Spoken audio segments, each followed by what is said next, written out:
महालक्ष्मी महासरस्वती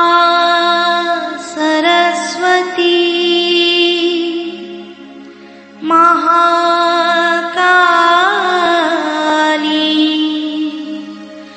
त्रिगुणात्मिका कुंडलिनी साक्षात् श्री आदिशक्ति माताजी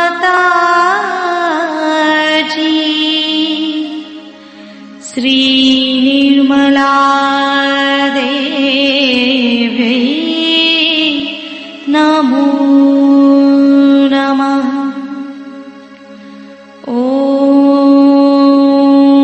त्वमेव साक्षात् श्री कल्की साक्षात्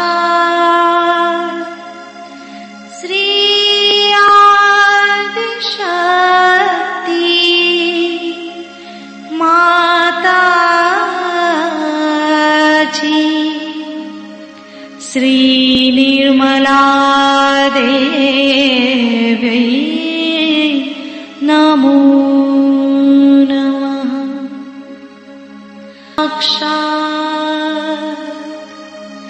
श्री कल्की साक्षात्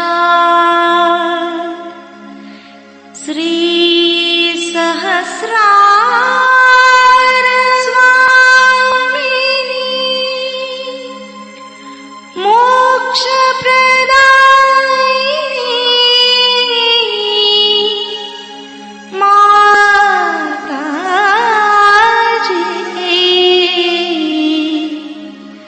श्री निर्मला देवी नमो नमः।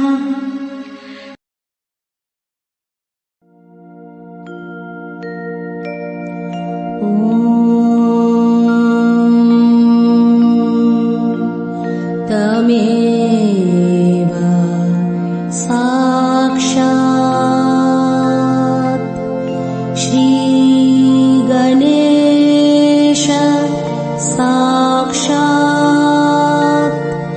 श्री आदिशक्ति माताजी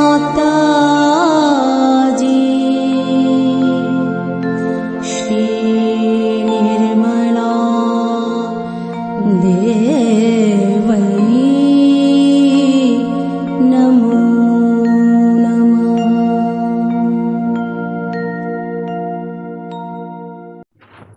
जय श्री माता जी। दोनों हाथ माँ के सामने, हृदय में श्री माता जी के श्री चरण कमलों को देखते हुए, श्री माता जी हम सबको क्षमा कर दीजिए, हम सभी अज्ञानी हैं। श्री माता जी कृपा करके हमारे इस हृदय को और स्वच्छ कीजिए ताकि आप यहाँ आ सकें।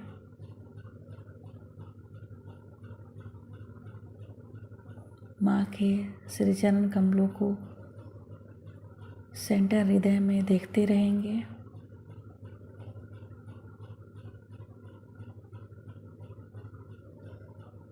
श्री माता जी कृपा करके हमें सभी प्रकार के भयों से मुक्त कीजिए।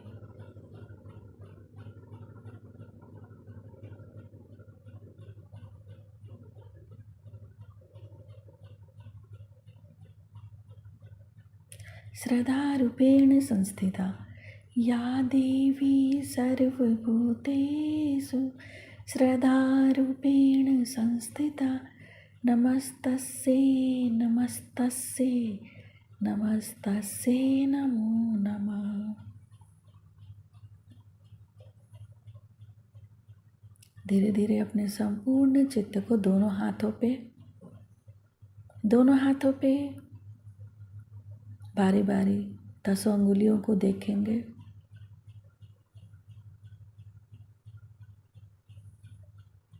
शिव माता जी, कृपा करके हमारे दोनों हाथों में आइए।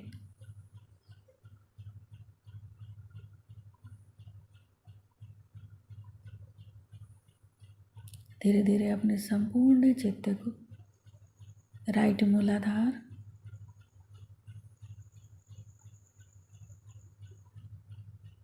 शिव माता जी, कृपा करके हमें बुद्धि और विवेक दीजिए ताकि हम स्वयं को सुधार सकें।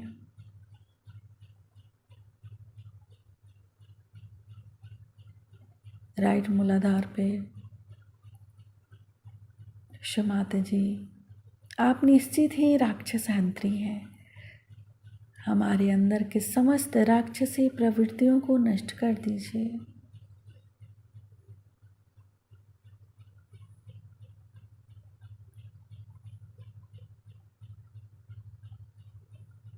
संपूर्ण चित्त राइट मूलाधार, शिव माता जी, जो श्री गणेश जी का भक्ति समर्पण, वही हमें भी प्रदान कीजिए।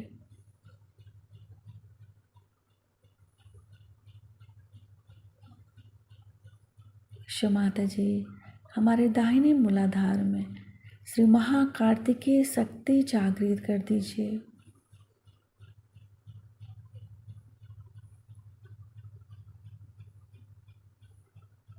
धीरे धीरे अपने संपूर्ण चित्त को राइट स्वादिष्ठान,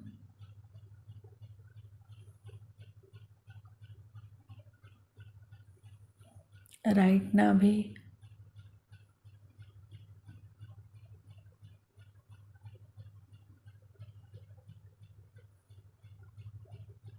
राइट हृदय,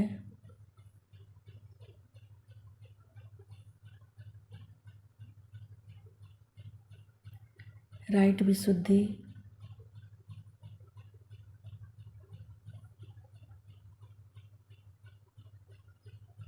राइट आज्ञा, सहस्त्रार,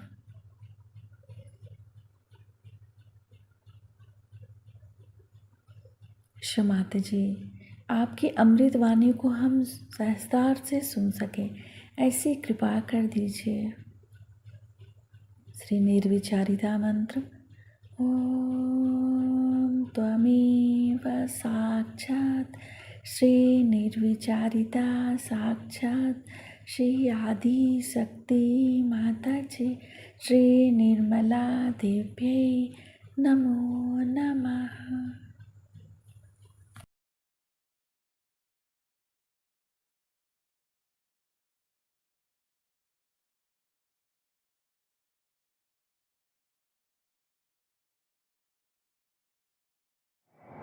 बम्बई शहर के सत्य शोधकों को हमारा प्रणिपात। सत्य की खोज के बारे में अनादिकाल से इस देश में अनेक ग्रंथ लिखे गए हैं। इसकी वजह यह है कि इस भारतवर्ष की जो भूमि है, इस भूमि में बहुत से आशीर्वाद छिपे हुए हैं जिसके बारे में हम जानते नहीं। यहाँ की आबोहवा इतनी अच्छी है कि आप जब घर से निकलते हैं, आपको जैसे लंदन में हमें लबादे लादने पड़ते हैं और निकलने से पहले 15 मिनट तैयार होना पड़ता है, ऐसी कोई आफत नहीं। बाहर आते ही प्रसन्न, ऐसी सुंदर प्रच्छन्न हवा बहती रहती है। यहाँ एक इंसान जंगलों में भी, पहाड़ी में भी, झरों के पास, नदियों के किनारे बड़े आराम से अपना जीवन बिता सकता है। ये हालत किसी भी देश में इतनी अच्छी नहीं है। या तो देश बहुत ज्यादा गर्म है या बहुत ज्यादा ठंडे हैं। अतिशयता की प्रकृति होने की वजह से वहां पर लोगों को हर समय प्रकृति से झगड़ना पड़ता है और ये संग्राम करते करते लोगों की वृत्ति आक्रमण करने वाली हो जाती, आक्रमणकारी हो जाती।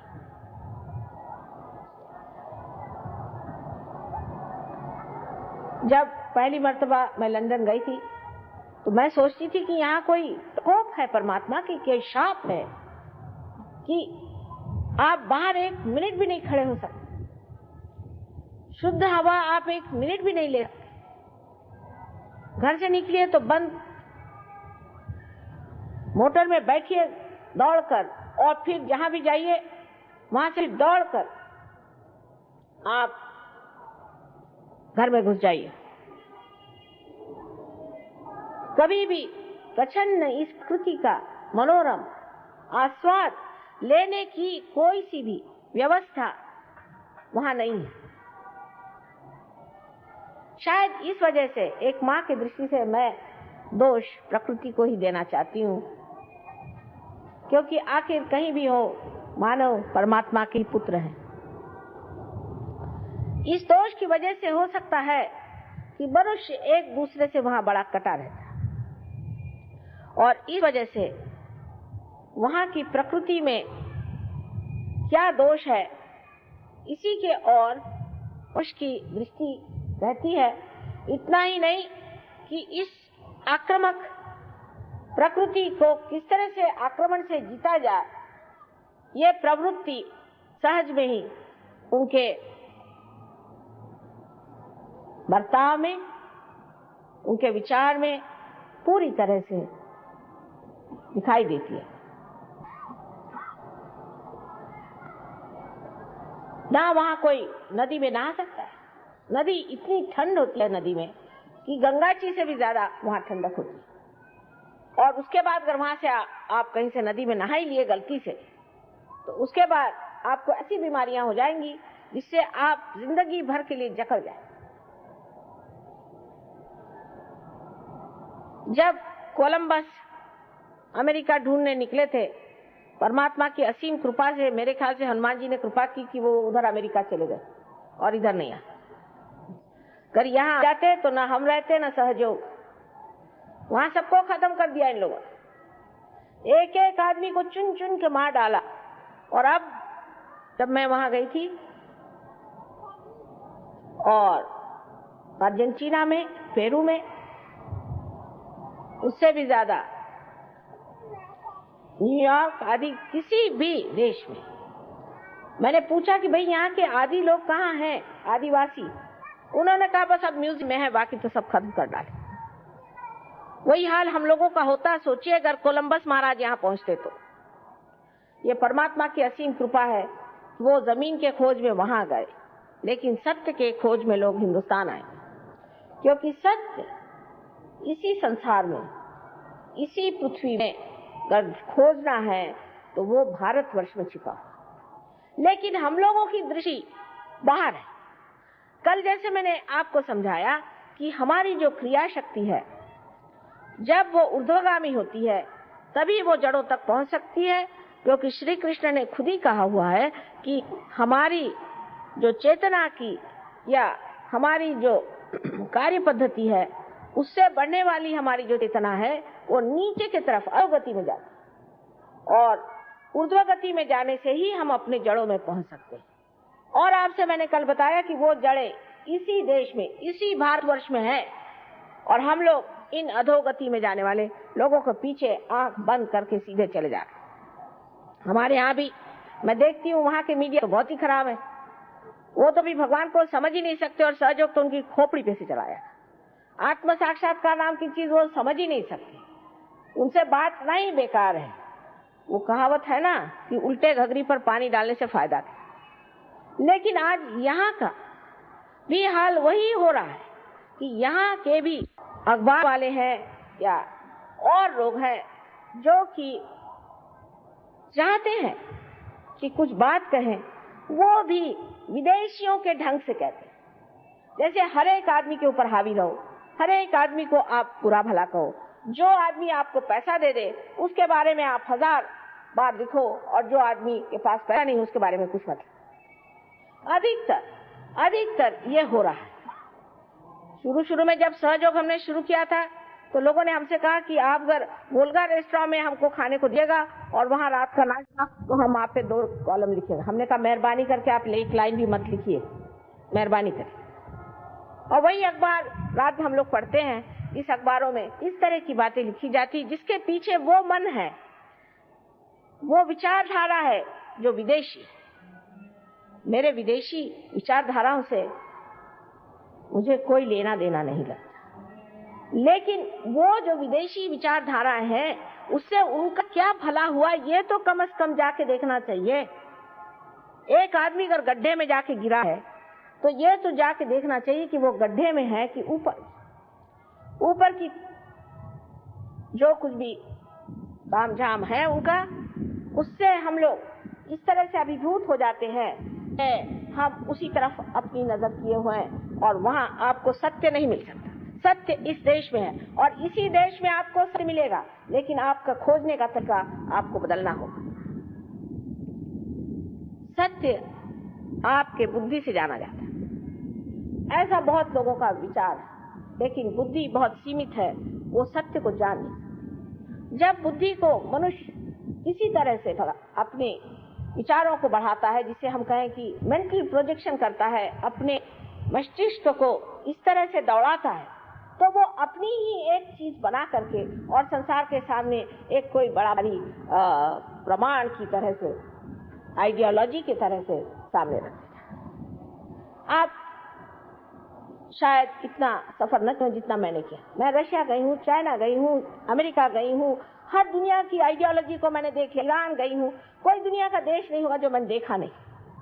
और मैंने एक ही बात पाई कि हर जगह आदमी मस्तिष्क से कोई चीज निकाल करके खड़ा कर देता है और यही सबसे बड़ी चीज है ऐसा समझ करके उसके पीछे लग जाता है और फिर वही भूत बन के उसे खा लेता है। तो सत्य को जानने की इच्छा उसी को हो सकती है जो इसका शिकार हो चुका है, जिसने उस अधोगति की सड़न को, उसकी कुचलाहट को बर्दाश्त किया, जिसकी आत्मा उसमें कुम्हलाई है, वही इसको महसूस करता है।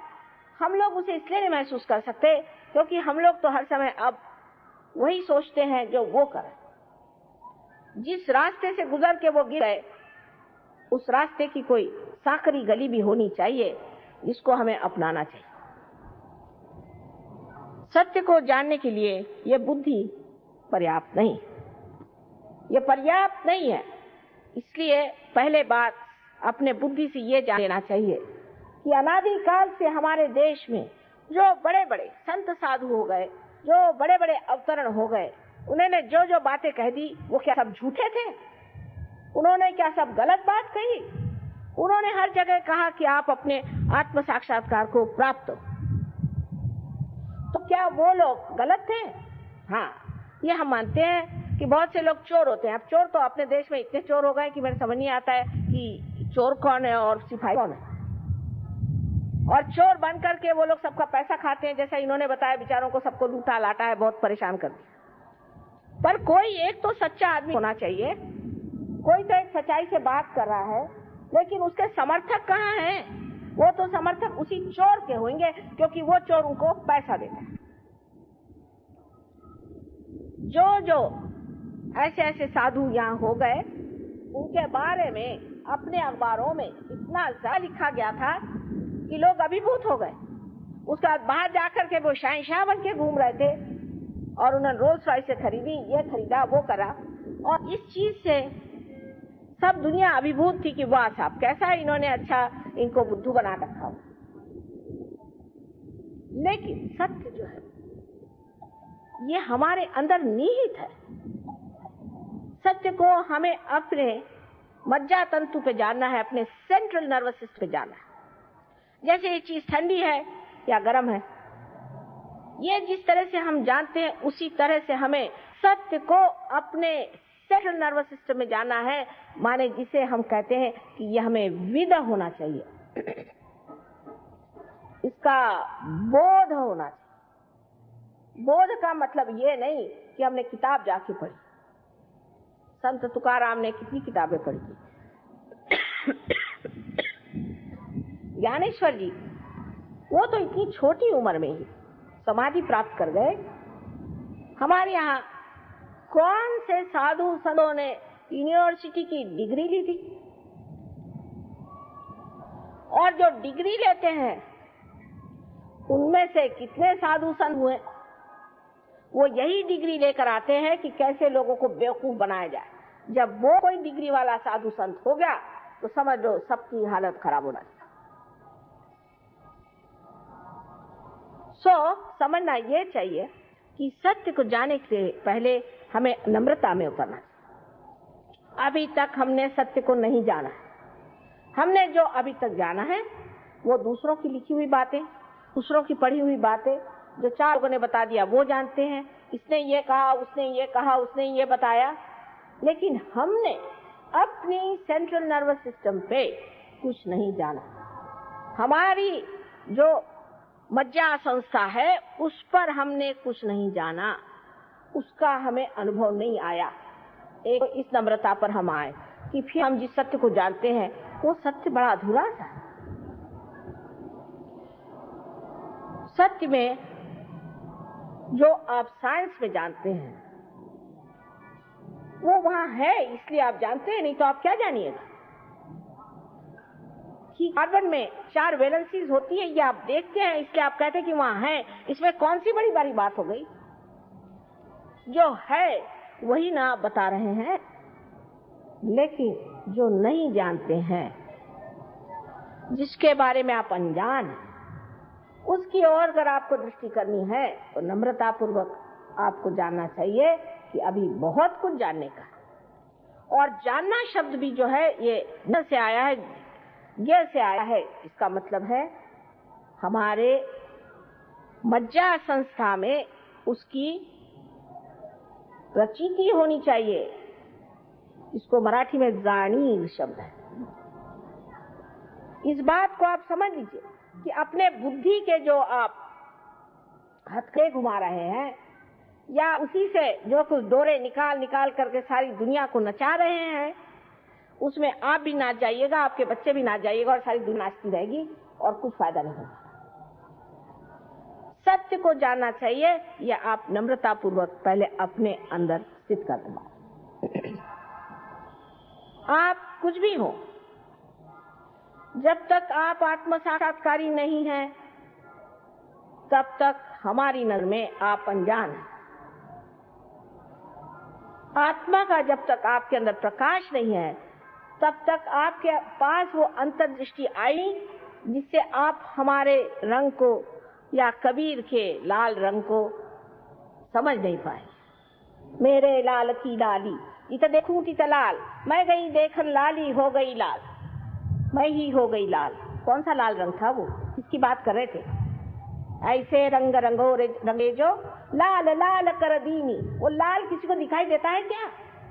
और कबीर दास जी को जो हमने सदुक्री भाषा और आदि कह करके उनको इतना गिरा दिया, और उनके इतने गहन तत्व हमने इस तरह से निचोड़ करके उसको खत्म कर दिया कि वो एक दलित वर्ग के कवि थे। और मुझे बहुत आश्चर्य हुआ कि लंदन में रैदास जी का और कबीर दास जी का उन्होंने वहां मंदिर बनाया और इस जगह इतनी बड़ी विभूति हो गई और हमने उसे जाना। और बैठे बैठे बुद्धि से हम ये निकाल रहे हैं कि जो दर्जी बनकर के नामदेव थे, क्या वही नामदेव गुरु नानक से मिले थे? या ये निकाल रहे हैं कि जिन्होंने विवेक चूड़ामणि नाम की इतनी सुंदर तत्ववेत्ता पूर्ण, इसे कहना चाहिए, पुस्तक लिखी, ऐसे महान, ये तो बुद्धिवादियों को यही महान लगता है जिसमें वो चक्कर गिन्नी घुमाए। और उन्होंने इतनी ऐसी बात कैसी लिख दी जो सौंदर्य लहरी में है कि माँ की तुम स्तुति करो बस, और कुछ करो नहीं। तो ये 2 आदमी हो सकते, एक नहीं हो सकता। ये हमारे अक्लमंद जो लोग हैं, उन लोगों ने ये बातें ला के रख दी। ये सत्य को कैसे खोज सकते हैं? ये अहंकार का अन्वेषण है। अहंकार की ये झलक ही नहीं पर पूरे तरह से आक्रमण है अपनी समाज पर, जहां पर कि एक अहंकारी अपने दिमाग में कोई बात सोच लेता है और क्योंकि उसको लिखना पढ़ना आता है, या वो बड़ा भारी प्रोफेसर है या टीचर है या बोल सकता है, भाषण दे सकता है, लोगों पर छापता। यहाँ ऐसे बहुत सारे तत्ववेत्ता है। एक हमने परसों सुने कि वो जा करके सब मारवाड़ी लोगों में जा करके बहुत ज्यादा रुपया कमाई और उनको लोग तत्ववेत्ता समझते हैं। और वो गरीब लोगों से बताती हैं कि देखो भाई, गरीबी ठीक है, कोई हर्जा नहीं, ये तो पूर्व जन्म के कर्म से तुम पा रहे और आप किस जन्म के कर्म से ये कर्म कर रहे हैं और आपका अगला जन्म क्या होगा। तो बुद्धि के तत्व में सबसे बड़ी चीज जो महत्वपूर्ण घनी बात है वो एक ही है कि हमारे अंदर धर्म जागृत होना चाहिए।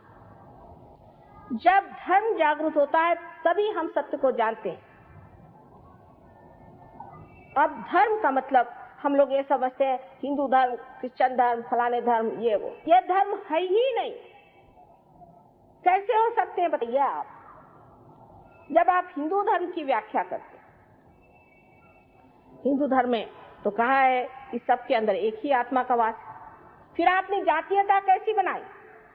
जब आपके धर्म में व्यास और वाल्मीकि जैसे लोग ब्रह्मर्षि कहलाए जाते हैं, फिर आपने जातीयता बनाई कैसे कि जन्म से ही आदमी धर्म को प्राप्त होता है, ब्रह्म को जानने वाला ही जब ब्राह्मण होता है, तो आपने जातीयता बनाई कैसे? आज जातीयता के नाम से लोग चिल्ला रहे हैं। इसको निकालने का तरीका बुद्धि से नहीं हो सकता। इसके लिए सत्य को प्राप्त होना पड़ेगा। जब तक आप सत्य को प्राप्त नहीं होंगे तब आपके अंदर की जातीयता जा नहीं सकती। सत्य को प्राप्त होने के लिए दूसरी बात है कि धर्म में खड़ा होना पड़ेगा। धर्म में खड़ा होना क्या होता है, इसके लिए समझने की बात है। 2 उदाहरण हम देंगे। एक श्री कृष्ण का।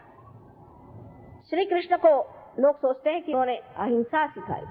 हाँ, सिखाई तो है अहिंसा, वो गरीबों के लिए, वो ऐसे लोगों के लिए जो त्रस्त है, लेकिन जो दुष्ट है उनके लिए अहिंसा नहीं सिखाई, उनके लिए हिंसा सिखाई है। जिस वक्त कर्ण का पैर रथ के चक्के में फंसा था और उनके ऊपर अर्जुन ने अपना गांडी पकड़ा था, तो कर्ण ने उनसे कहा कि देख, तू भी वीर है, मैं भी वीर हूँ और मुझे क्षत करने का तुझे अधिकार नहीं, जबकि मैं सशस्त्र नहीं हूँ।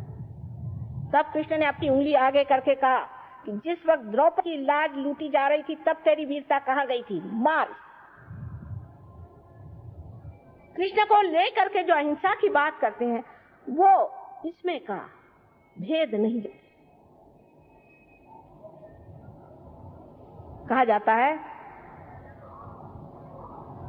हंसा श्वेता बका श्वेता को भेदो बक हंस यो नीरक्षीर विवेके तू हंसा हंसा बका बका। उसका विवेक जब आपके अंदर आएगा नहीं तब तक आप समझ नहीं सकते धर्म क्या है। जिस वक्त ईसा मसीह जो कि साक्षात अत्यंत पवित्र ओंकार स्वरूप अवतरण थे, एक वेश्या को देखते हैं कि उसको पत्थरों से मारा जा रहा। उनका किसी वेश्या से क्या मतलब हो सकता है? वो जा करके खड़े हो जाते हैं और कहते हैं तुम में से जिसने कुछ भी पाप नहीं किया हो वो मुझे पत्थर मारे। मुझे पत्थर मारे। और सब ने अपने पत्थर डाले, क्योंकि वो जो अधिकार सत्य का उनके अंदर था उसके आगे चलना कठिन बात है। समझने की कोशिश करिए।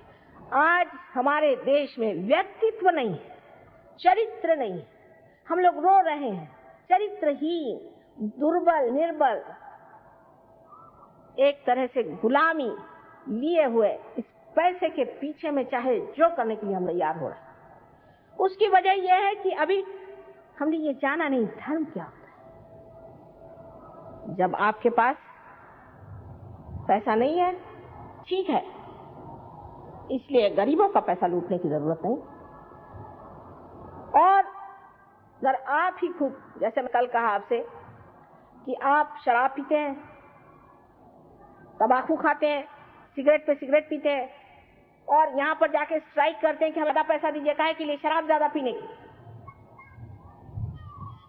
धर्म में आने का मतलब ये होता है कि एक संतुलन रहना, एक मध्य भाग में रहना, इसको कि मॉडरेशन कहना चाहिए। जैसे इंसान हर एक चीज में अति पर चला जाता है, उस अति से छूटकर बीचों बीच खड़ा, ये धर्म। अनेक धर्म बताए गए हैं, ये हमारे अंदर जो सदगुरु हो गए उन्होंने बनाए हैं। स्त्री धर्म दो तरह के मैंने अपने देश में देखे, या तो आदमियों के जूते खाइए और या तो आदमियों को जूते मारिए, बीच में कोई चीज दिखाई नहीं देती। या तो सीता जी को एक धोबी घर से निकाल देता है, और या तो कोई ऐसी औरत या कोई आकर के सारे लोगों की नाक कटा देती। पति धर्म, पत्नी धर्म, मातृ धर्म, पितृ धर्म, ये सारे रिश्तेदारी के धर्म हैं। राष्ट्र धर्म, विश्व धर्म, ये सबसे हम परिचित हैं। अपरिचित हम नहीं, लेकिन हम अनहोनी कर जाते हैं, ऐसी बात कर दे रहे जो बिल्कुल अनहोनी है, कि हम उस धर्म को जानते हुए भी वो नहीं करते। इसलिए मैं ये कहूंगी कि ये जो हमारे प्रदेश के लोग हैं, ये उसे जानते नहीं, वो इस बात को जानते नहीं है और इसलिए वो गलत काम करते हैं। तो ठीक है, अज्ञान में हम ज्ञानी होते हैं, इस बारे में जानते हुए भी हम धर्म में नहीं हो सकते, इसलिए हमारी धर्म शक्ति बड़ी कमजोर है। और जो आदमी धर्म में खड़ा होता है वो सबसे शक्तिशाली मनुष्य होता है। पैसे से आपके अंदर बिल्कुल भी शक्ति नहीं आ सकती।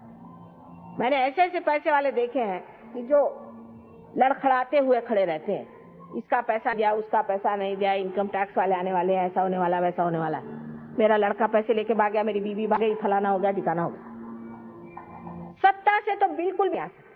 सत्ता से आदमी इतना निर्बल हो जाता है क्योंकि दूसरों के हाथ में पड़ गया। दूसरे जब तक उसे सत्ता नहीं देंगे वो लड़खड़ाता खड़ा रहता, भैया मेरे को वोट दो, मैं तुम्हारे पैर पड़ता हूँ, जूते तुम्हारे उठा लूंगा। किसी भी चीज से मनुष्य सब नहीं हो सकता सिवाय आत्मा के। आत्मा ही आपको समर्थ कर सकता है, लेकिन सबसे पहले उसमें आपके अंदर धर्म स्थापना होनी। और धर्मी की स्थापना करने के लिए मंदिर, मस्जिद और चर्च बनाने से होगा नहीं। अपने मंदिरों का हाल सुनिए तो भगवान बचा रखे, और चर्च का हाल मुझसे पूछिए आप, और मस्जिदों का हाल उनसे पूछिए जो मस्जिद में बैठ करके और गलत गलत सलाह करते, मंदिरों में बैठ करके बंदूकें चला। ये लोग धर्म को जानने वाले नहीं है, अधर्मी, धर्म के नाम पे महा अधर्म कर रहे हैं। और आज हम ही इस बात को कह सकते, दूसरों की हिम्मत नहीं इस बात को कहें कि ये धर्म नहीं। धर्म मानवता का धर्म है, उसमें ये नहीं कि आप जाकर के 4 लोगों को बटोर के लाइए और मिशनरी से उनके खाना पीने को दीजिए और अपने लिए बड़े बड़े नोबेल प्राइजेस। ये धर्म नहीं है। धर्म वो है जहाँ मनुष्य अपने जीवन को संतुलन मिलता है, उसमें पूरा संतुलन हो जाता है, जहाँ वो प्रेम के धर्म में बसा हुआ रहता है, वो सहज में ही सारा कार्य करता है। कोई सी भी उसके अंदर से अगर ऐसी क्रिया घटित हो जाए जो बहुत ही अभिनव हो, उसके प्रति कोई भी उसे गर्व नहीं होता, ऐसा ही आदमी हम कहेंगे धर्म में होता है। पर आप कहिएगा माँ ऐसे आदमी आएंगे कहाँ से? तो बात ठीक है, ऐसे धर्म के आदमी कहाँ से आएंगे? जैसा मैंने कल कहा कि मार्क्स ने कहा कि ऐसे लोग होने चाहिए कि जो यहाँ स्टेटलेस हो जाए, स्टेट न रहे। ऐसे लोग होना चाहिए कि जो आपस में इतने प्रेम से रहे कि कोई झगड़ा ना हो। सबसे ज्यादा डिवोर्स तो वहीं होते हैं जहाँ मार्क्सवाद चल रहा है। तो क्या गलती हो गई वहां पर? जो कि इन्होंने कहा था कि हम ऐसी स्टेट बनाएंगे, वो नहीं बना पाए। इसकी वजह ये कि वहां धर्म नहीं, वहां धर्म ही है। और धर्म हमारे अंदर स्थापित करना बहुत ही आसान है। जब कुंडलिनी का जागरण होता है तो हमारे नाभिक चक्र में जब कुंडलिनी आती है तो उसके प्रकाश से हमारे अंदर आपो आप धर्म जागृत हो जाता है। अधर्मी से अधर्मी मनुष्य भी धर्म में उतर जाता है, पर जो मनुष्य अंदर से धार्मिक है उसके लिए कुंडलिनी का जागरण बहुत ही आसान है। अब बहुत से लोग ऐसे भी होते हैं कि जो धर्म के नाम में अनेक गलतियां कर जाते हैं। वो सीधे साधे भाले लोग होते हैं। जैसे ये बता रहे थे, हमने ऐसे बहुत सारे देखे, विलायत में भी देखे और यहाँ भी देखे हैं, जो कि गुरुओं के चक्कर में घूम पड़ते और उसमें पैसे देते हैं और उनके चरण छूते हैं और उनसे सोचते हैं कि भाई अगर हमारा गुरु जाएगा स्वर्ग में तो हमें भी साथ ले जाए, लेकिन वो तो नर्क जा रहे हैं और उनके साथ सभी नर्क में जाने वाले। उसके लिए पैसा देकर के आप नर्क जा रहे हैं। एक बात आपको जान लेना चाहिए कि कोई सा भी गुरु जो रुपया पैसा मांगता है वो सदगुरु नहीं। आप परमात्मा को खरीद नहीं सकते, आप कुंडलिनी को पैसा दिखाकर जागृत नहीं कर सकते। वो वही चीज है जो मनुष्य कर सकता है कि वो पैसे से लुभा सकता है लोगों, लेकिन कुंडलिनी एक जीवंत शक्ति, शुद्ध इच्छा है और कोई सा भी शुद्ध मनुष्य पैसे से जीता नहीं जा सकता, ना खरीदा जा सकता। इसलिए आप जान लिए कि कोई भी आदमी आपसे यह है कि तुम्हारे कुंडलिनी जागरण का इतना पैसा दो या तुम्हारे आत्म साक्षात्कार इतना पैसा दो, तो उस पर विश्वास नहीं करना। लेकिन फिर यह प्रश्न किया जाता है कि यह धर्म शक्ति क्यों बढ़ाई जाए और धर्म में शक्ति रहने से क्या फायदा, जो बिल्कुल पर्याप्त सही बात है कि अगर आप धर्म बात कर रहे हैं, संतुलन की बात कर रहे हैं और अति में नहीं जाना चाहिए इसकी बात कर रहे हैं, तो आखिर क्यों?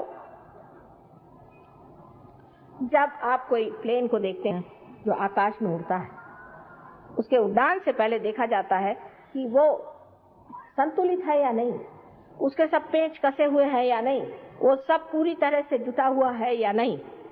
उसी प्रकार धर्म से मनुष्य में वो शक्ति आती है जिससे वो उड्डान कर सकता है। उसका उड्डान बहुत आसान और बिल्कुल सीधा पहुंचता है अपने लक्ष्य की ओर जब वो धर्म में खड़ा। बाह्य के धर्मों की बिल्कुल भी नहीं बात कर रही हूँ, लेकिन अंदर के अपने धर्म होते हैं। जैसे कार्बन की वैलेंसी जो 4 है, ये उसके धर्म है। कार्बन का धर्म है उसकी 4 वैलेंसी।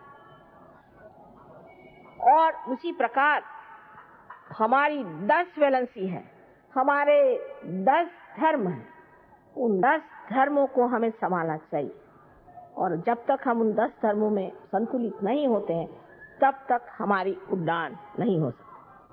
वो 3.5 लपेट में, जैसे कि एक कागज को आप लपेट लीजिए, इस तरह से मध्य नाड़ी है और उसके जो बीच का हिस्सा जो बहुत सूक्ष्म है, उसके अंदर से कुंडलिनी एक बिल्कुल छोटे से बाल की तरह उठ करके और छेद देती है ब्रह्मरंध्र। उसके बाद ऊपर से परमात्मा की जब करुणा बहने लगती तब और उसके साथ में बहुत सारे ऐसे ही केश के जैसे बिजली के तरह तार जैसे उठते हुए कुंडलिनी 6 चक्रों में भेदती हुई ऊपर तक चली जाती है। जो आदमी संतुलन में रहता है, जिसने हमेशा धर्म का पालन किया है, जो धर्म में रहता है, अपने गौरव से रहता है, ऐसे आदमी की कुंडलिनी खट से पूरा की पूरा ब्रह्मरंध्र छेद करके ऊपर चली जाती है। ऐसे हमारे यहाँ कुछ लोग हैं, लेकिन वो देहातों में रहते हैं, शहरों में नहीं। शहर में तो पहली भूत की ये दा है कि वो अहंकार रूपी बड़ा सुंदर सा जान पड़ता है और उस अहंकार में डूबे हुए हम कठिनाई से पाते हैं। अभी थोड़े दिन की बात है, हम देहातों में ज्यादा घूमते हैं, आप जानते हैं। 4-5 दिन हुए होंगे, एक गांव है अस्त गांव, जो कि बहुत ही छोटा गांव है और उस गांव में बहुत दूर दूर से लोग अपने बैलगाड़ी में पैदल आए, हजारों की तादाद और कुछ नहीं। मैंने कहा ऐसे हाथ करो और थोड़ा सा संतुलन दिया, बता कितनों के हाथ में ठंडक आ रही, सबने हाथ उठा दिए और सबने बता दिया कि हमने पार हो गए और बस खुश हो गए, उनकी शक्लें बदल गई। अब कहते हैं कि माँ आप तो देहाती लोगों को ज्यादा पसंद करती हैं और जो मराठी में कहते हैं जेकार आंजले गांजले उन्हीं को आप देखती हैं और जो धड़धाकट है उनको नहीं जानती। मैंने कहा भाई धड़धाकट तो कोई परमात्मा की ओर तो आए, जो शहरों में रहने वाले लोग हैं, उन पर जो मैंने कल आपको बात बताई थी कि अधोगति की ओर जा रहे, चित्त उनका हमेशा गलत ही चीजों की तरफ जाता है, जहाँ नहीं जाना चाहिए वहीं जाता है। उसकी वजह यह है कि हमने अपना जो मार्ग लिया हुआ है वो उल्टा, इसको उलटना चाहिए, इसको ऊपर की ओर लाना चाहिए, ऊर्ध्व गति में जाना चाहिए। सो कैसे? पूरी सिस्टम बदलना चाहिए। मैंने कल आपसे कहा जब तक ये पूरी सिस्टम नहीं बदलेगी तब तक हम लोग ठीक नहीं हो सकते। और ये बदलना हम लोगों का काम है कि जब हम योगी जन हो जाएंगे तो अपने आप सिस्टम बदल जाएगी। आखिर सिस्टम भी तो इंसान ने बनाई है और दूसरी सिस्टम भी यही योगी जन बनाएंगे, जहां हम ऊर्ध्व गति को प्राप्त हो। इस ऊर्ध्व गति को प्राप्त होने से आप सत्य को जानेंगे। अब सत्य क्या है? सत्य एक छोटी सी व्याख्या में कहा जा सकता है कि सत्य यह है कि आप आत्मा हैं। आप अहंकार, मनोतार, शरीर आदि कुछ भी नहीं, आप स्वयं आत्मा हैं। ये परम सत्य। और इसको जानने के लिए आपको आत्मा होना पड़ेगा। जब तक आप आत्मा नहीं हुए तब आपके लिए हर एक चीज जो बेकार है वही आप है। आपका मकान है, आपका ये है। जब तक आप ये कहते हैं कि ये मेरा है तब तक आप वो नहीं है। जब तक आप कहते हैं कि मेरी मोटर है, माने आप मोटर नहीं है। लेकिन जब आत्मा आप हो जाते हैं तो आप कहते हैं माँ मैं आत्मा हूँ, मैं आत्मा हूँ। ये सत्य। लेकिन जैसे ही सत्य हमारे अंदर प्रकटित होता है तब हमारे चित्त में क्या परिवर्तन हो जाता है? सबसे पहले तो इस आत्मा के प्रकटीकरण से जो लोग बुद्धिवादी होते हैं उनके बुद्धि में प्रकाश आता है, और जो हृदयवादी होते हैं उनके हृदय आनंद से डोलने लग जाते हैं। इसके बारे में मैं कल बताऊं, लेकिन आज बुद्धिवादियों की बात मैं बताती हूँ कि जो बुद्धिवादी होते हैं उनकी बुद्धि में एक प्रकाश आता है और वो देखते हैं कि यहाँ बैठे बैठे हम महसूस कर रहे हैं इन उंगलियों के अग्रों में के इस आदमी में क्या शिकायत है और हम में क्या शिकायत है। हम किस तरह से इस चीज को महसूस कर रहे हैं। एक बार जब शुरू में इंग्लैंड में हमने काम किया, आप आश्चर्य करेंगे, 4 साल तक हम 7 आदमियों की खोपड़ी ठीक बैठे करते रहे। परेशान हो गई तबीयत। मैंने कहा इससे अच्छा उस हिंदुस्तान में काम करे, पर क्या करें, हमारे पति की वहाँ नौकरी है। तो मैंने कहा चलो इन पे कुछ हाथ चला सके। 7 साल तक हमारे परेशान हो। 4 साल तक हमने 7 आदमियों पे मेहनत करी। लेकिन उस वक्त एक साहब जब वो पार हुए तो उन्होंने कहा कि आप कहते हैं, उनको तो विश्वास नहीं होता ना कि यहाँ बैठे बैठे आप सामूहिक चेतना में जागरूक हो जाते हैं और ये सामूहिक चेतना आपके नसों पे प्रदर्शन देती है, उसकी प्रचिति देती है। तो किस तरह? मैंने कहा अच्छा तुम कोई सवाल पूछो। कहा लगा कि अच्छा मेरे पिता की चिट्ठी नहीं आई, बहुत दिन से टेलीफोन नहीं आया, मैं जानना चाहती मेरे पिता का। अच्छा ऐसे हाथ करके और तुम ध्यान करो अपने पिता का। एकदम से उनकी उंगली यहाँ पर पूरी तरह से जलने लगी। कहा माँ इसका क्या अर्थ हुआ? मैंने कहा देखो बेटे ये सब आपके पिता के चक्र है और ये जो है विशुद्धि चक्र है। तो अंग्रेजी में मैंने कहा कि he must be down with very bad bronchitis. और जब मैंने ऐसे कहा उसने कहा सच बात? मैंने कहा तो फोन करो।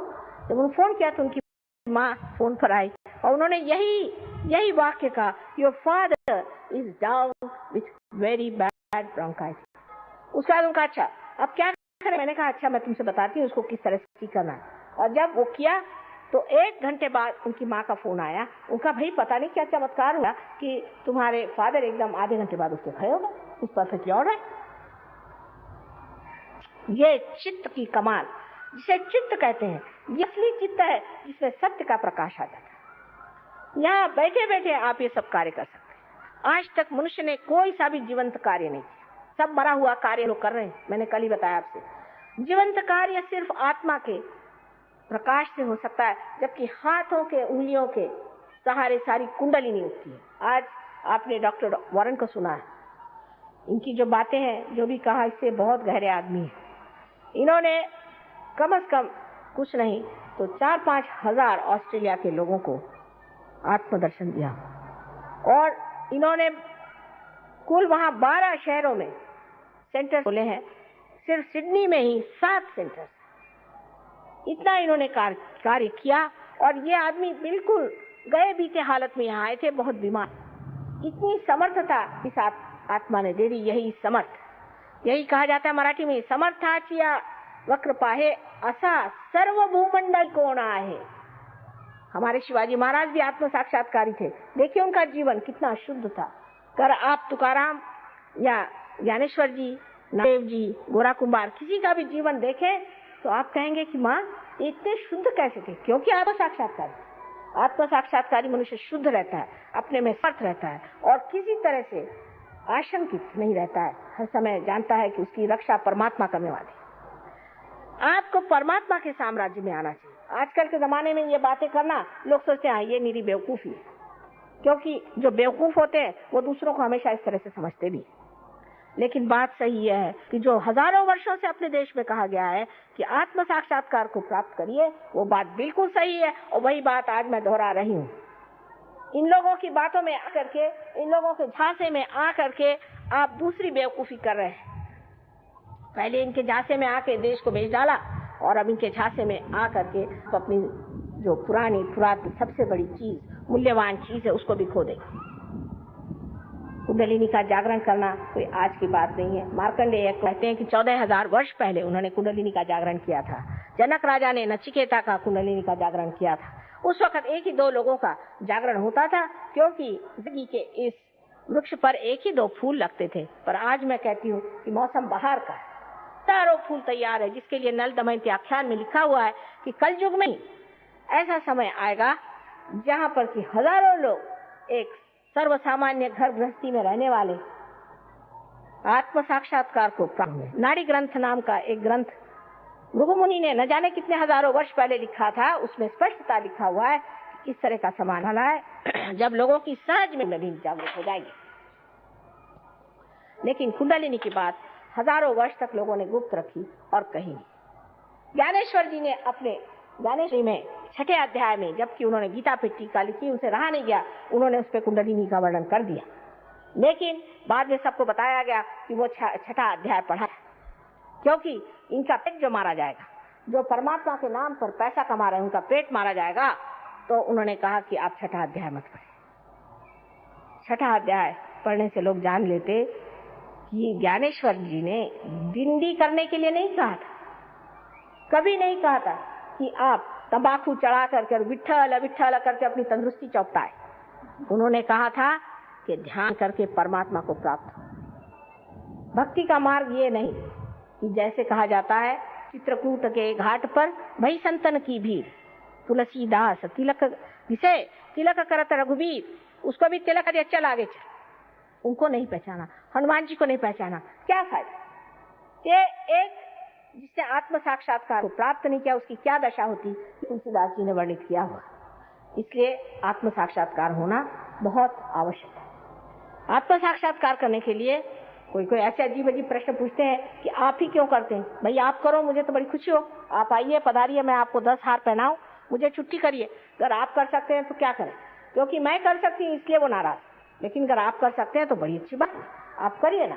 ये कोई काम आसान नहीं, पहाड़ जैसी कुंडलिनी उठाना आसान चीज नहीं है। लेकिन इसलिए कि कुछ नहीं चाहिए तो लोग किसी तरह की बातें करते रहते। इससे कोई हमारा क्या लाभ होने वाला है? हम तो सब प्राप्त, हमारे पास तो सब कुछ, लेकिन बांटे बगैर मजा भी नहीं आता। इसीलिए मैं कहती हूँ कि हम तो बड़े कैपिटलिस्ट हैं और हम बड़े भारी कम्युनिस्ट भी हैं, क्योंकि बांटे बगैर मजा नहीं आता और सब दूर घूमते फिरते रहते हैं जंगलों में, गरीबों के पास, अमीरों के पास, सबके पास दौड़ते रहते हैं कि बाबा अपने आत्म साक्षात्कार को प्राप्त। एक माँ की इच्छा यही है कि जब तुम्हारा ही इतना बड़ा धन तुम्हारे अंदर, इतनी संपत्ति है, तो क्यों न उसे प्राप्त करो, उस संपत्ति को क्यों न प्राप्त करें, उस संपत्ति को हम क्यों न अपने अंदर पनपने दें और उसका उपयोग करें, उसकी शक्ति पर हम जागरूक। ये हमारा देश का धरोहर, ये हमारा देश का धरोहर है।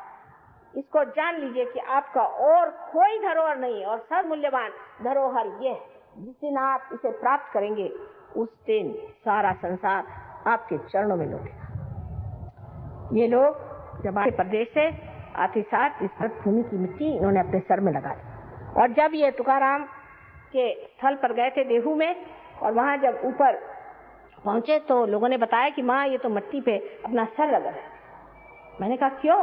कहले माँ चैतन्य जो है जमीन के अंदर से फूट पड़ रहा है, चैतन्य हम देख रहे थे एकदम जैसे कि अंदर से फुवारे निकल रहे थे। ये एक आत्म साक्षात्कारी ही देख सकता है, क्योंकि उसने सत्य को पाया है। आपको ज्यादा दूर की जरूरत नहीं, आप अपने उंगलियों पे जान सकते हैं सत्य क्या है और असत्य क्या है। कोई आदमी है वो झूठा है, सच्चा है, कोई चीज है वो अच्छी है, बुरी है, कौन सा कार्य करना चाहिए, इसका पूरा विवेक आपको चैतन्य जब आप पा लेते हैं तो चैतन्य ही सब सजा देता है। पर इतना ही नहीं, इससे कहीं अधिक, कहीं अज्ञानी आप हो जाते हैं और उस ज्ञान का कोई वर्णन नहीं किया जाता। जैसे कि आप नानक साहब हैं, उन्होंने कहा कि कहे ना न कभी न आपा चीन्हे ते न भ्रम की इकाई। उन्होंने कहा जब तक अपने आप को आप पहचानोगे नहीं तब तक भ्रम मिट नहीं सकता। तो वो लोग अखंड पाठ करते हैं, अखंड पाठ 2.5 दिन होता है, तो वो उंगली रखेंगे, भाई यहाँ खत्म हुआ, अब इससे दूसरे आके आदमी उस उंगली पर पकड़ के फिर वो अखंड पाठ पढ़ेंगे। 2.5 दिन के बाद थक थुका के सब सो जाएंगे, तीसरे दिन शराब पिएंगे। रट रहे हैं, बिना आपा खोजे मिटे न भ्रम की काई। रटने से क्या परमात्मा मिलेगा? वैसे कबीरदास जी ने एक खास बात कही है कि पढ़ी पढ़ी पंडित मूर्ख भय। जब मैं छोटी थी मैं सोचती थी कबीरदास जी ऐसा क्यों कह रहे, ऐसे कैसे हो सकता है? लेकिन पढ़ना और व्यक्तित्व में बहुत अंतर है। आदमी जब पढ़ता है, वो अगर गीता पे भाषण देता है सोचता कि वो व्यास नहीं हो। अहंकार बीच में खड़ा है, एक बड़ा भारी पहाड़ बन के। इसलिए भाषण देते वक्त लोग बातें ऐसी बड़ी बड़ी करते हैं और अंदर से सारा खोखलापन। 2 दिन के पास जाइए तो पता चलता कि हे भगवान, इतना ये खोखला आदमी ये इतनी बड़ी बड़ी बातें करता है, इसे कोई भी लज्जा नहीं आती, इस तरह की बातें कैसे करता है? क्योंकि उसके अंदर धर्म नहीं, धर्म की शक्ति नहीं। जिस आदमी में धर्म की शक्ति होती है वो कभी भी इस तरह की असत्य बात बाहर और अंदर से पूरी तरह से एक खोखलेपन से जीवन नहीं बिता सकता। मनुष्य के व्यक्तित्व के लिए आज जरूरी है कि आप अपने आत्मा को जान, उसके बाद आप अपने धर्म को भी जान जाएं, अपने शरीर को जान जाएं, अपने प्रकृति को जान जाएंगे, अपने स्वभाव को जान जाएंगे, अपने चक्रों को जान जाएंगे। कम से कम मैं कहती हूँ कि आपके गुरु हैं तो कम आपकी तंदुरुस्ती तो अच्छी रखें। पैसा तो खूब ले रहे हैं, तंदुरुस्ती तो आपकी चौपट है। किसी को पैरालिसिस हो रहा है, किसी को और कोई बीमारी हो रही है। और ऐसे लोग बुद्धिवादियों को बहुत अच्छे लगते हैं। एक पूना में एक गुरु हो गए, अब रहे नहीं भगवान की कृपा से, उनके शिष्य लोग आए। किसी को पैरालिसिस है, किसी को किडनी ट्रबल है, किसी की आंखें ऊपर चढ़ रही हैं, किसी को दिखाई नहीं देता, कोई अंधा हो गया, कोई कुछ। तो मैंने कहा भाई आपके गुरु करे क्या थे? तो उनके जो शिष्य साहब बड़े लंबा मुंह करके मुझे कहने, आपने तरुणोपाय गरुणोपाय करुणोपाय सुना है? मैंने कहा नहीं भाई नहीं सुना। कहाँ लिखा है? कौन से शास्त्र में?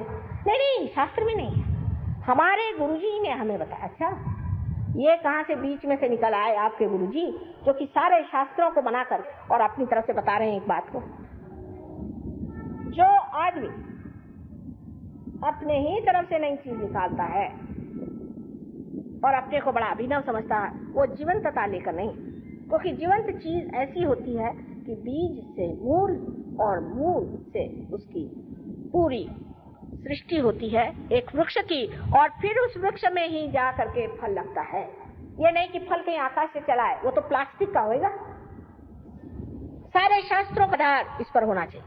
अब ये जरूर है कि एक शास्त्र यहाँ लिखे गए समयाचार के अनुसार, दूसरे शास्त्र समयाचार के अनुसार वहां लिखे गए, लेकिन जो इंसान उनका साथ एक करके बताए वही सदगुरु है। जो उनमें ये दिखाए कि ये गलत है और वो गलत है, वो आदमी सदगुरु नहीं। श्री के साईनाथ उनके मैं जब जगह गई थी तो मुझे बड़ा आनंद आया। उन्होंने लिखा है कि किसी भी धर्म की निंदा करना महापाप है। धर्म चीज और है और उस धर्म के पालने वाले उसके उल्टा मुंह करके बैठे हुए। इसलिए उनके पालने वालों से आप धर्म को गालियां मत दीजिए। धर्म चीज और है, और ज्यादातर धर्म इसलिए लोग इस्तेमाल करते हैं कि यही एक पाखंड से वो जिंदगी में रह सकते हैं। जैसे हमारे बंबई में एक बार बड़ा भारी स्मगलिंग केस हुआ, तो जब उन्होंने विलायती शराब लाई तो वो गीता के किताबें बना करके ऐसी झूठ मूठ की उसके अंदर रखेला, क्योंकि गीता को कौन पूछेगा। इसी तरह से धर्म है, बड़ा भारी मिला लगा लीजिए, एक नाटक बना लीजिए और धर्म का नाम ले लीजिए तो लोग चले आपके पैर पे।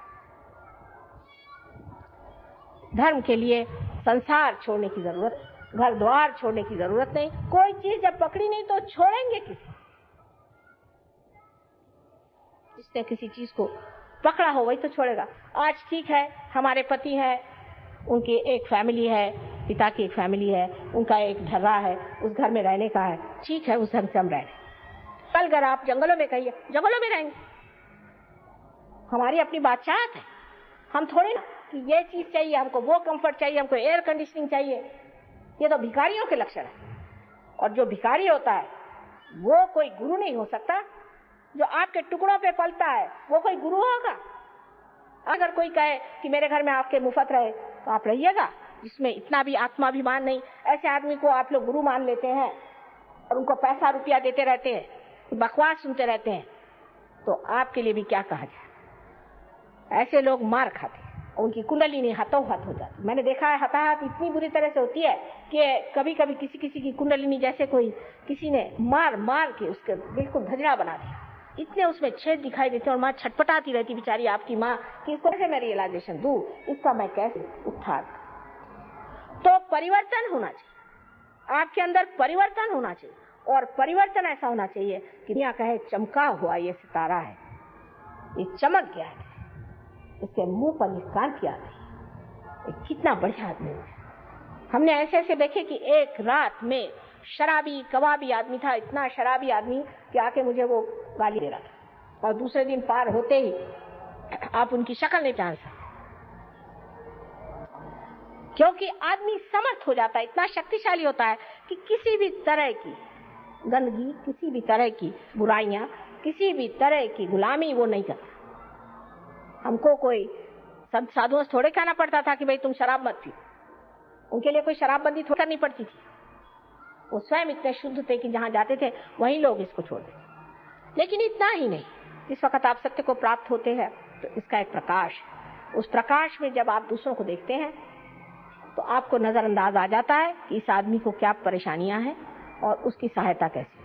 सबसे बड़ी तो बात यह कि सत्य का प्रकाश स्वयं प्रेम है, और प्रेम में क्षमा। हर समय आदमी चाहता है कि इसको क्षमा कर, और जब कोई सहयोगी आके कहता है माँ इसे क्षमा कर दीजिए, मुझे बड़ा आनंद होता है कि देखिए इसने ये सहानुभूति से कहा कि माँ इसे क्षमा कर दीजिए, ये ठीक हो जाए। इस तरह से जिसको हम सत्य समझते हैं उसको हम सोचते हैं कि सत्य वाला आदमी एकदम ऐसा होता है जैसे दुर्वासा। अधिकतर जो लोग सत्य की बात करते हैं वो अधिकतर सही होते हैं, बड़े कठिन जीव, क्योंकि आगे आप खड़े नहीं हो सकते। लेकिन जो परमात्मा के सत्य को जानता है वो प्रेम का सागर होता है, वो करुणा का सागर होता है। उसके एक दृष्टि के कटाक्ष से आपका पूरा निरीक्षण हो जा रहा है। इतना ही नहीं, लेकिन आपकी सारी दुविधाएं दूर हो सकती। ये बात सत्य है, इसको आप आजमाएं और देखें। लेकिन जो अहंकार पूर्ण है उनके लिए सहयोग नहीं, उनके लिए सहयोग नहीं है। जो नम्रता पूर्वक सहयोग में आना चाहे उन्हीं के लिए सहयोग है, अहंकारी लोगों के लिए सहयोग नहीं। इसलिए कृपया याद लीजिए कि जो लोग अहंकार पूर्ण यहाँ पर कुछ तमाशा देखने आए हों, उनके लिए बेहतर होगा कि वो कहीं जाकर और अच्छा तमाशा देखें। जो आपा तमाशा देखना चाहते हैं, जो खुद को देखना चाहते हैं, जो आपा चिन्हना चाहते हैं, वो यहाँ पर बैठे। इसी से आप सत्य को जानेंगे, और सत्य को जानने का मतलब कभी भी बुद्धि से नहीं होता है, लेकिन आत्मन्येव आत्मनि तुष्टः, आत्मा से ही आत्मा को जाना जाता है। ये बड़ी कमाल की चीज कि जब आत्मा हमारे अंदर जागृत होता है तब इस आत्मा से ही हम सर्वव्यापी इस आत्मा को जान सकते। इसीलिए बुद्ध ने पहले कह दिया कि तुम भगवान की बात ही मत करो, पहले तुम आत्म साक्षात्कार की बात करो। उस पर लोग कहते हैं कि उनका ईश्वर में विश्वास नहीं था। ये बात, ईश्वर की बात करो तो लोग खुद ही को ईश्वर कहने लगते हैं। इसलिए बेहतर है कि पहले आत्मा को प्राप्त हो, पहले आत्मा को लें, आत्मा को जाने। और ये सबसे बड़ी चीज है जो हमको मिलते ही हम एक दूसरे साम्राज्य में जाते हैं, एक नए व्यक्तित्व में जाते हैं। अब बहुत से लोग ऐसा भी प्रश्न पूछते हैं कि माँ इससे गरीबी कैसे हट सकती है? बिल्कुल हट सकती है। गरीबी मन की होती, गरीबी पैसे की नहीं होती, गरीबी मन की होती। आपको आश्चर्य होगा कि जब चैतन्य पूर्ण जो पानी है ये अगर आप अपने अनाज को दिए तो उसकी जो फसल होती है वो 10 गुना ज्यादा हो सकती है। अभी हमारे यूएनओ में एक शिष्य है हमीद नाम है, मुसलमान है ईरान के, उन्होंने एक अभी प्रयोग किया हुआ है और उसमें दिखाया कि चैतन्यपूर्ण पानी से एक पेड़ कितना हो सकता है। सूरजमुखी के फूल पे उन्होंने प्रयोग किया था और जिसमें कि आप बहुत सारे खत डालते हैं वो भी उससे छोटा ही रहता है और जिसमें कुछ नहीं डालते वो बिल्कुल गिर जाता है। इसका मतलब यह है कि जब चैतन्यपूर्ण चीज आप कहीं भी देते हैं तो उससे एक समृद्धि आ जाती। हम देखते हैं खेतों में जाते हैं कभी, उससे भाई ये किसका खेत है, सहयोगी का, आप पहचान लेंगे, समृद्धि आ जाती। और उस समृद्धि का एक ही तरीका है कि परमात्मा से आशीर्वादित आत्मा आप बनिए।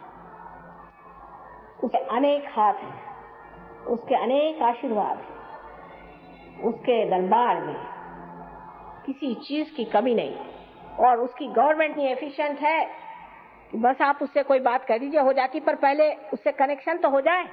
बगैर कनेक्शन ही के अगर आप उसे परेशान करिए तो आप गिरफ्तार हो जाए। इसलिए बेहतर है कि आप उनसे अपना कनेक्शन कर लीजिए। सबसे आसान चीज है, इसमें कुछ नहीं करना, सहज है, आपके साथ पैदा हुआ ऐसा योग का आपका जन्म सिद्ध हक है जिसे आप प्राप्त करें। अगर हिंदुस्तानियों ने नहीं प्राप्त किया तो मैं के आगे सर फोड़ूंगी। आप ही लिए है और विशेषकर इस भारतवर्ष में बड़ा भारी योग का दान है। इस पृथ्वी के एक एक कण कण में श्री रामचंद्र नंगे पैर चले। आकाश में आपको दिखाई नहीं देता होगा, मुझे सब दूर चैतन्य दिखाई देता। जैसे ही हिंदुस्तान में हमारा प्लेन आ जाता है, मैं चैतन्य, चारों तरफ चैतन्य फैला। आशा है आपको भी ऐसी आंखें मिल जाए जिससे आप भी इस चैतन्य को देख सकें और उसका वर्णन कर सकें। इस सत्य के अनेक स्वरूप हैं जिसके बारे में एक लेक्चर में मैं कितना आपसे बताऊं सो कम है। इस पे अनेक मैंने लेक्चर्स दिए हैं, यहाँ तक कि इंग्लैंड में कम मेरे 2-3 हजार लेक्चर्स हो गए होंगे अंग्रेजी भाषा में ही और हिंदी भाषा में भी और मराठी भाषा में। जैसी भी ये भाषा मैंने मराठी ही सीखी है बचपन में और हिंदी भाषा मैंने कभी सीखी नहीं थी और अंग्रेजी भी कभी सीखी नहीं थी। लेकिन मेरे ख्याल से जब तक हृदय से आप बात करते हैं तो